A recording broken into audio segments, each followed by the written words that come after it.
This is a video that leads into a brand new,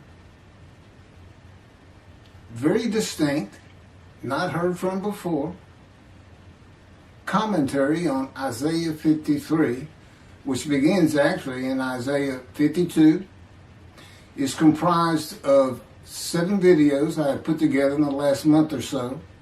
And I'm just putting them all together with a lead-in video explaining these things and why it's so new, novel, and has such a different view of the scripture from that which Judaism teaches regarding a messianic era when David comes, the descendant of David. They often refer to him as King Moshiach. Moshiach means the anointed one. And you'll get the idea from the title of this video real quick. God speaks to an atheist. And it began like this. The doctors who gave me 1 month to live from lung cancer in 2002 that developed from my colon cancer, metastasizing, would have been surprised that I was still alive, to say the least. I had stopped thinking about the lung cancer years before. The white spots in the x-rays that filled my lungs, like the stars in the night, did not inhibit my breathing or slow me down in any way. At this point in time, I'm training for my first triathlon. And I didn't start small. I did a half Ironman. It's 1.2 miles swim in an ocean, 55-mile bike ride, and half marathon, 13 miles. They call it the 90.3. One Saturday in the fall of 2007, I was cooking lunch in my small kitchen, post-divorce, and at the stove, when God said, from just a little behind me, as though somebody was speaking to me right here, and above my right shoulder, which is disfigured, wash your hands. I turned around to the sink, washed my hands, and turned back to the stove. Now understand, I've been an atheist for 50 years. I mean, I completely denied the existence of God. And then from right here, a small, quiet voice, like an account they had with Elijah at the cave, said, wash your hands. And I simply turned around, washed my hands, and went back to the stove. I didn't say a word to him. I didn't even keep thinking about it. I just did it. That was it. It was as though he had always been there. Just as to Adam. That's what I liken it to. And he dictated this to me. This is from my book, the book of my life that God dictated to me. It's called The Righteous Servant of God of Isaiah 53. No, the life of God's righteous servant of Isaiah 53. And he put it together. And he did it because he actually came to me, as Jeremiah would say, in the womb, but in my first year of life, and like Ezekiel, lit and entered me. So that part of chapter 11 of Isaiah happened well over 62 years ago. That's when that happened. That's when Moshiach was here. For all these rabbis and commentators who have been saying, he's here, no, he's here. Well, he's been here. I've been here a long time. I just wasn't prepared and hadn't even heard his voice yet. But what he did, with Jeremiah, he made sure he was a priestly, godly man and guided his life. With me, it was to make sure I fit every single verse of Isaiah 53 as only I can explain it, what it's for, what it all means, and live a life of suffering familiar with disease. God chose to crush him with disease that he would offer himself for guilt and receive long life to see his children. That's my proof that it happened. They told me 20 years ago, we can't treat this lung cancer. It's too advanced. You're going to die. and you're going to die real soon. You need to prepare for it. And it did crush my life. I stopped working. I just kept waiting to die. And I didn't die now. I'm training, at this point, in 2007, I'm training for a triathlon. I finally said, the heck with it all. And that's the proof. Crushed with disease, exposed to death, that's in verse 12, exposed to death, and here I am, 20 years later, still going. Hadn't seen a doctor since, never received any treatment, which is unheard of with lung cancer. And I had colon cancer before that, and I had skin cancer. I'm a man familiar with disease, that God chose to crush the disease, and these 7 videos put together as one. Obviously, I wouldn't ask or want, and I couldn't do it, to listen to them all at one time. But I know you can mark your spots and everything. But it was spread out in 7 different videos, and I thought, well, the next video I'll do, I'll have a preamble to it and explain. This is not fooling around. Once you learn my version, which comes from God, of when Moshiach comes, the day of the Lord, which is left out of the Messianic era. But if you ignore me, God says, as my role as Elijah, God says, when he does return to his temple suddenly, it's going to be with, and it's not there, it's going to be with utter destruction to the land.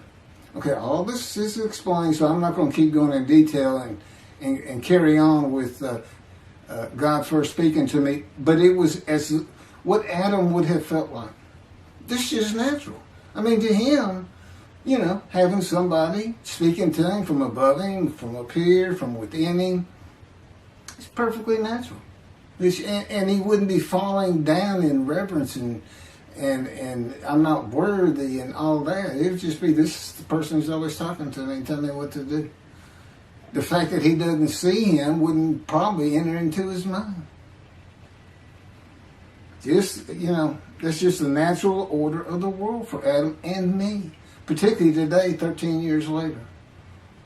Still in God's fire of refinement, preparing me. And now we have the books, they're unpublished. Jewish publisher, Christian publishers, I dare not even send it to them. Because how harsh I am on Jesus Christ, who said he was the man of Isaiah 53. And it's because of him I had to get crushed with cancer. That's what that's all about. God doesn't have to crush you to make you offer yourself for guilt. He just seized Ezekiel and put him through the fire of refinement, the anguish of it, and sent him off to be a prophet to the Assyrian, Babylonian exiles, of which he was one, actually. The book of Ezekiel is the key to Isaiah 53. That's my backup. See, God, these videos, everything, the way where he put angel of his presence and Holy Spirit, that Judaism doesn't recognize. A host of the Lord's host. It's in the book of Joshua, one time. He did it so they wouldn't find it. He knew what this was going to be about. These are my proofs. This is what it's all about. He set it up for me to be this controversial. You just got to take the Messianic era of Judaism and toss it out the window, and you'll understand why when God has me explain it to you. He controls everything I do, think, and say. Finishing preparing lunch and ready to watch a Texas A&M football game, I headed to the living room, and God said, "Get a napkin." I turned back to the kitchen and got a paper towel. Sitting on the couch from about the same place. Sitting on the couch with the television on and my plate in my lap, God said, "Get your TV tray." I got up, set my TV tray in front of me, and placed my plate on it, began eating and watching the game. That night, I was in bed reading a book. From the doorway, God said, "Tomorrow we're going to Bed Bath & Beyond, it's a store, to buy a shower curtain, sheets, pillowcases, and shop in general for things that you need. I said, okay, and continued reading my book. That's God spoke to an atheist. That's how it started. We call it the early years now when we talk about it.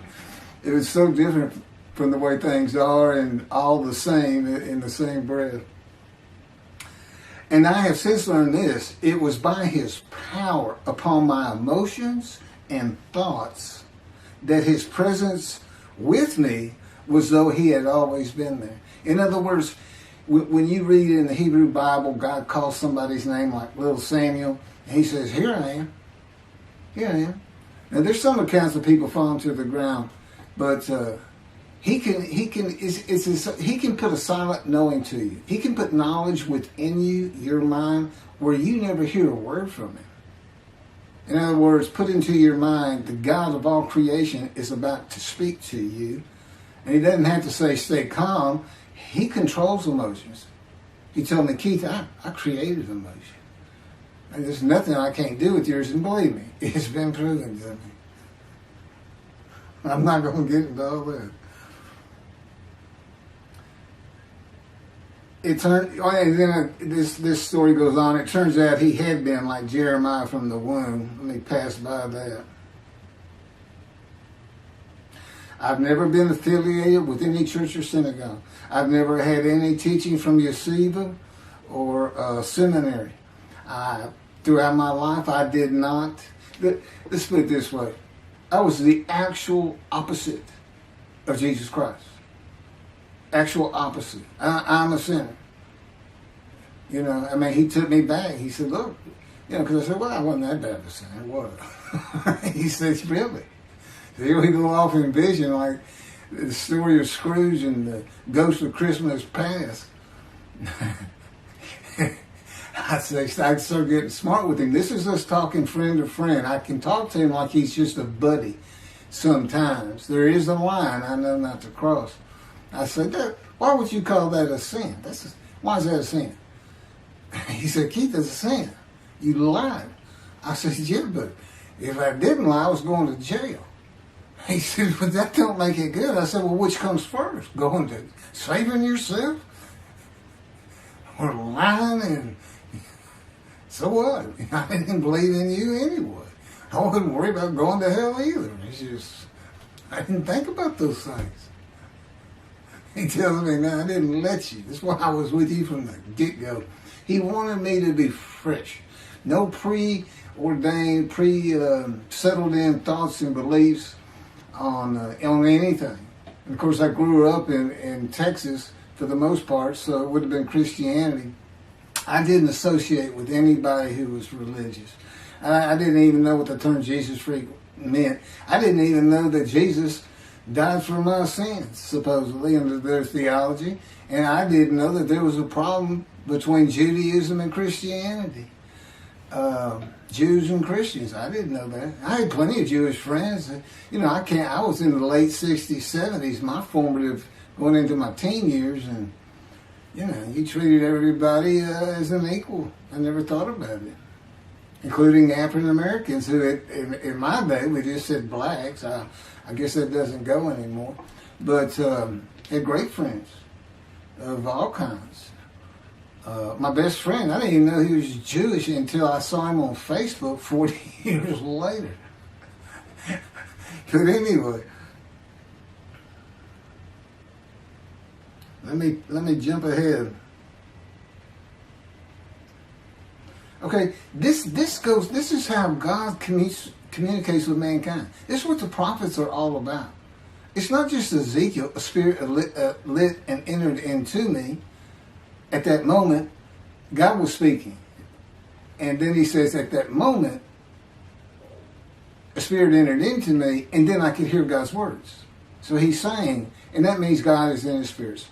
And it's just imagine the presence of God is his mind, and it is composed of elements of the unseen realm that we can't understand.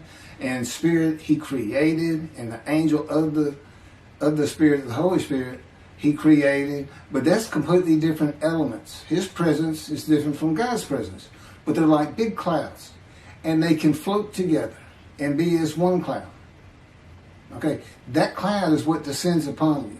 They are within me and without me. If this audience was in a room with me, they would envelop you all around you. You'd be in the presence of God. The difference with me in that room is that that cloud engulfs me, flows through me. It's within and without me, as though there's no break because of my physical structure. My little spirit is a little cloud that also drifted in. That's what it is. And it happened with all the prophets. If they spoke God's words, he was talking to them. He was telling them, write this down. Write this down. All these 20 books or so, of the books of the prophets. Ezekiel, write this down. You got to set this up. Jeremiah, write this down. See, a time is coming. Well, that's the time in Malachi. It all comes together, and you'll find it in all these videos. So, and it doesn't just include Moses and the prophets. The man who wrestled with Jacob. Jacob says, I wrestled with a man in divine beings. Well, you know, Judaism doesn't acknowledge the Holy Spirit's a person, which is beyond belief, because there's so many references that this is clearly a person, the angel of his presence. But it's just God going to a man saying, hey, wake up, I'm the God of this land. See this man over here sleeping? His name's Jacob. He's got his head on a rock. Go jump on him, start wrestling. Don't worry about it. I'm gonna orchestrate the whole thing. You'll be fine. And the guy would have said, here I am, let's go.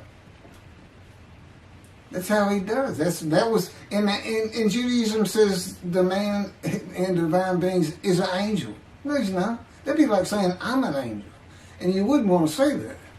Well, you wouldn't want to say it to me before he came to me, because that thing made me mad. But I had a hell of a temper, just like Moses did, and like Ezekiel did. And God knows how to knock it out of you to where you smile and laugh a lot, because I never used to.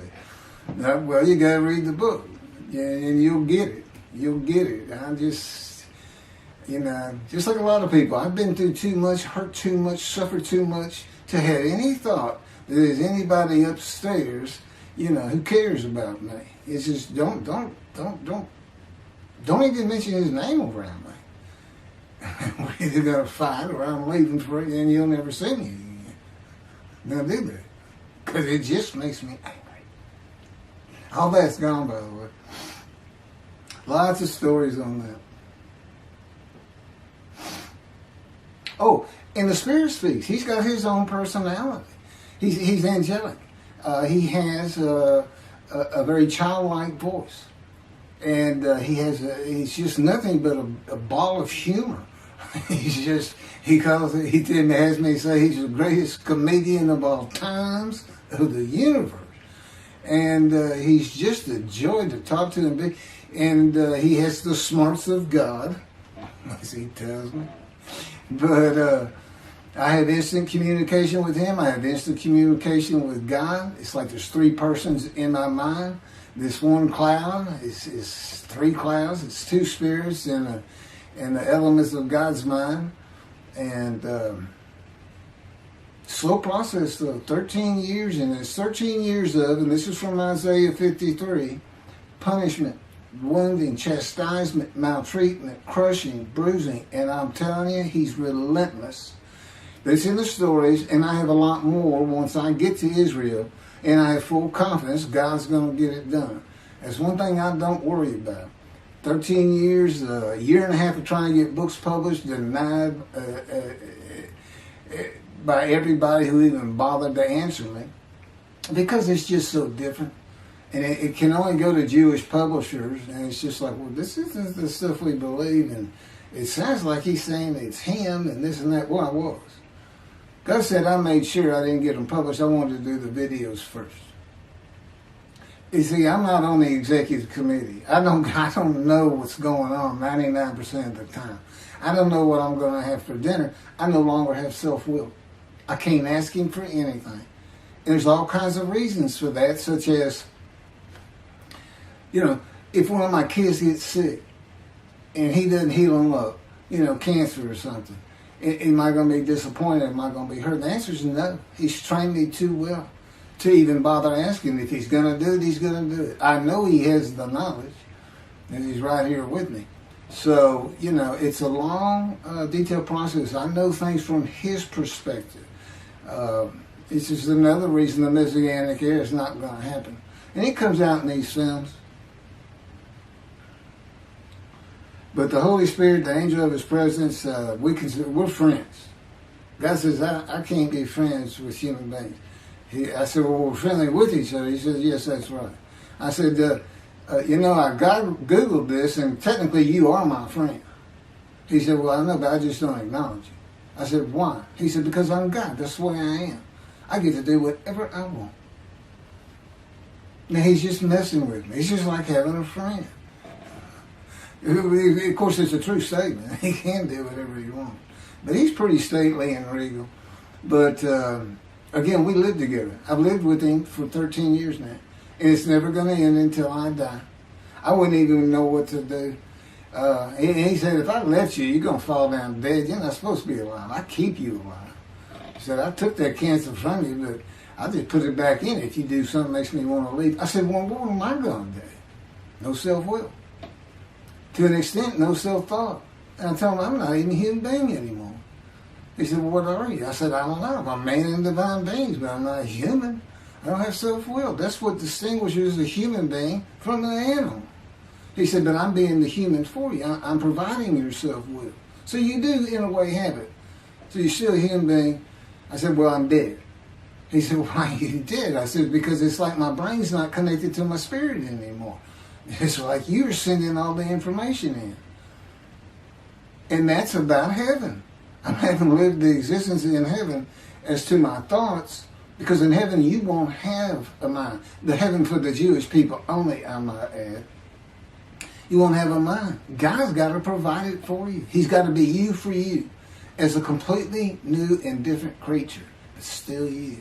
It's a very amazing story on how that does. And I'm taught all these things and literally experienced them, not only in the real, but in visions. I've had more visions than, if you count every single vision in the Hebrew Bible and the New Testament, I've had easily double that. And I'm a walking visual. God's communication, and this actually shows up in the story of Moses. He won't let me tell right now. But he puts images in your mind. Instead of saying a sentence, you get something in your mind, a picture. Anyway, I call it visuals. And you can be wide awake for those. And I can be in vision wide awake.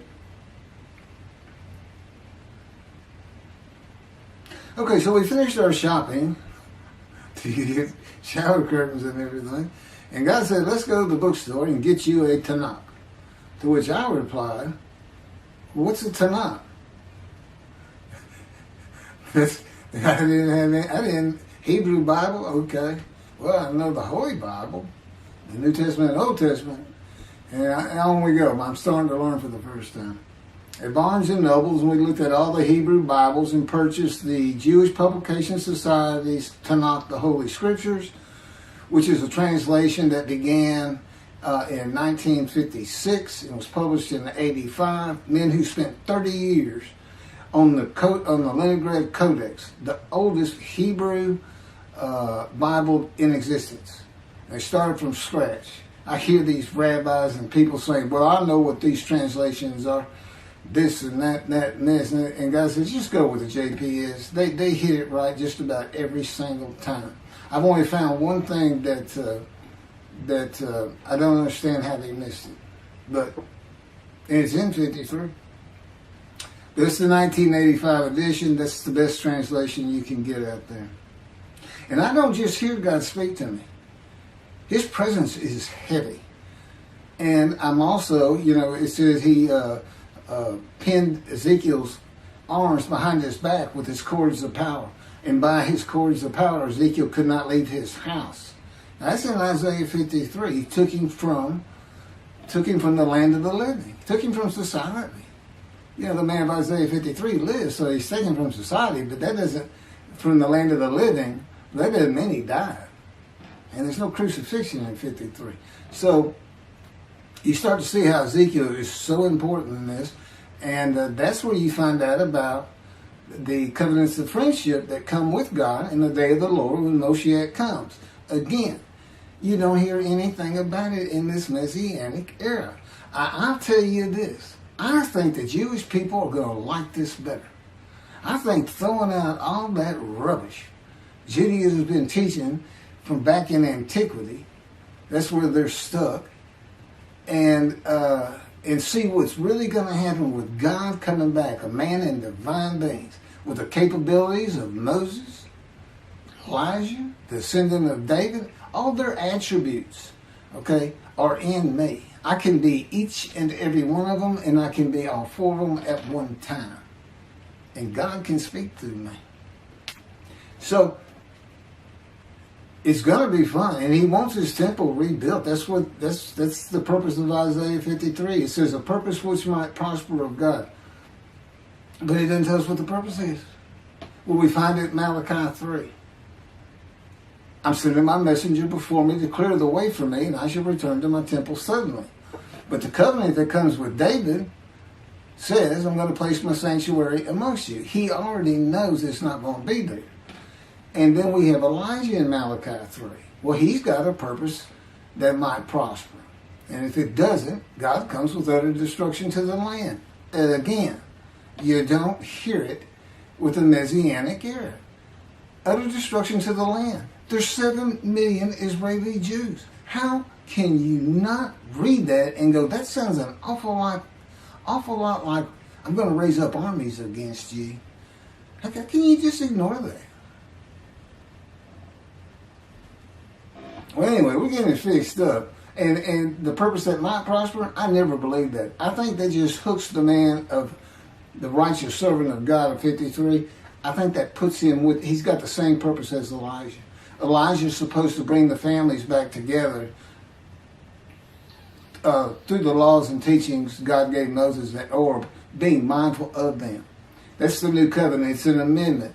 It's an amendment that also has a new inclusion of sin forgiveness. Over the last 63 years, God's presence has resided in Texas, Louisiana, Florida, and Hawaii. And he is more than ready to return to his land, Israel. Because wherever I am is where his presence is, and those are all the different states I lived in over this time period.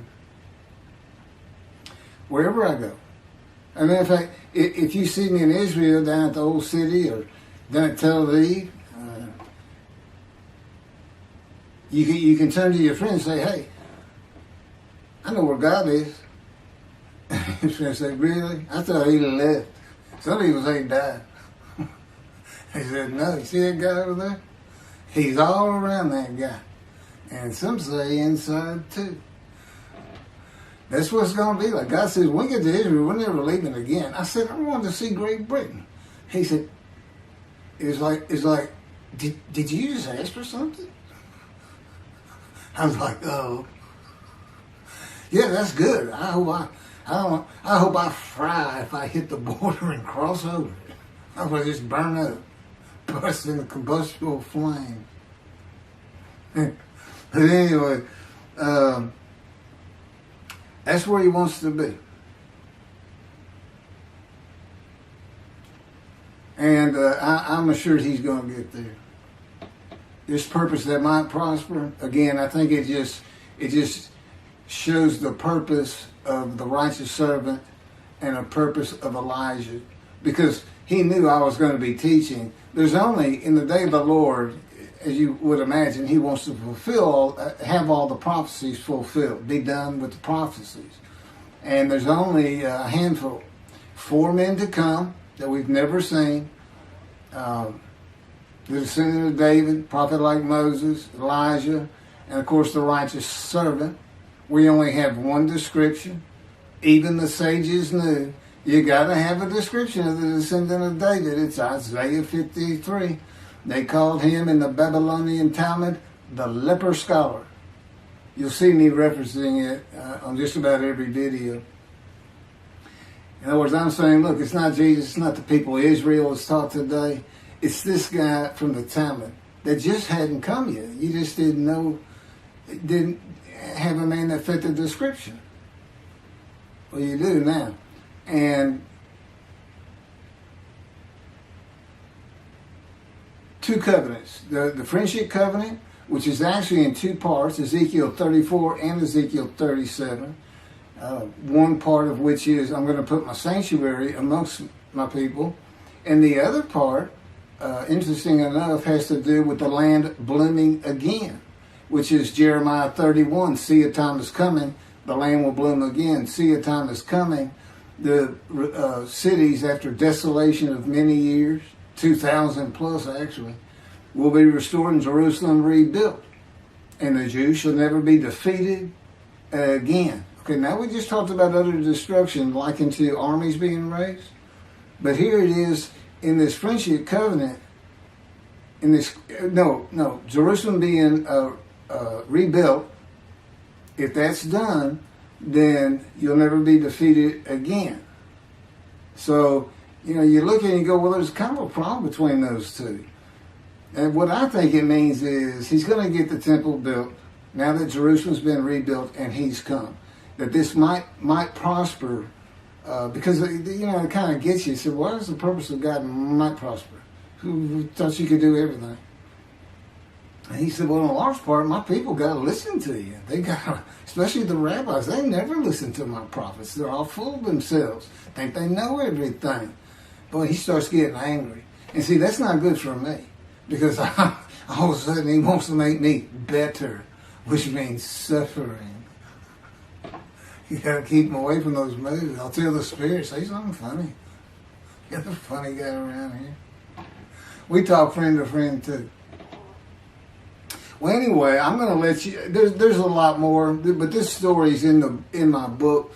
Hopefully, after spending time and understanding who I am, that this is here. It's happening. I don't care what the rabbis think or say.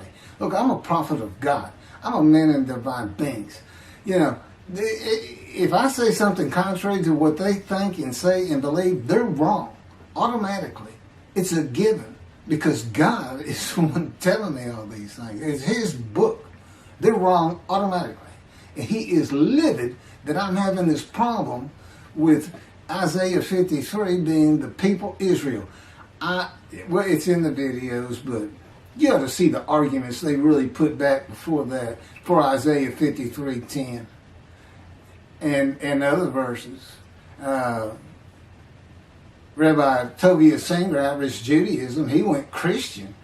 The Christians went to the laws of Leviticus, animal sacrificial laws, and said Jesus is the unblemished lamb. That's why, and they're using, Leviticus where you could offer a lamb and for unintentional sins, but nevertheless, they turned it into he was a human sacrifice, which he says himself. He says, God no longer wants bulls and goats for sin. He prepares my body for sacrifice. It's human sacrifice, and God made the sacrifice to Gentiles so they didn't have to obey His commandments and laws. From an atheist who comes in with no religious background, I read that and I look up face to face with God wherever He is that moment, and I say, you got to be kidding me. People believe this? This. He said about 2 billion right now. He said, I'm not going to bother trying to tell you how many there's been in 2,000 years. God made a human sacrifice to me so I can go to heaven and I can go kill somebody if I want to. I can go rob, so I can go beat my wife and my kids. I accept Jesus again. I was told, God was teaching me the New Testament, and this guy at one of these mega churches came up to me and says, if you do accept Jesus Christ, you're not just forgiven of all sins that you have committed. You're forgiven of every sin you're going to do in the future. I said, really? He said, yes, really. He said, Jesus knows you're going to do it, and He already forgave you. I said, what? Okay. So if you're a Christian, you can just sin all the time because Jesus knew you was going to do it. That's a good, I hadn't actually heard that taught, but that's the effect of it. Okay. Next year in Jerusalem. Enjoy the books. Don't try to listen to the videos. Don't try to watch them all at one time. But what I did is I put them together for you in the order they should be. And I just thought it'd be easier. And we're kind of coming to the end of our videotaping for a little while, it seems like. Again, I'm not on the executive committee with God and His Spirit. I never really know what we're going to do next. And the books are at keithmccarty.wordpress.com. You can find that on my YouTube channel. I guess that's about it. Thank you very much.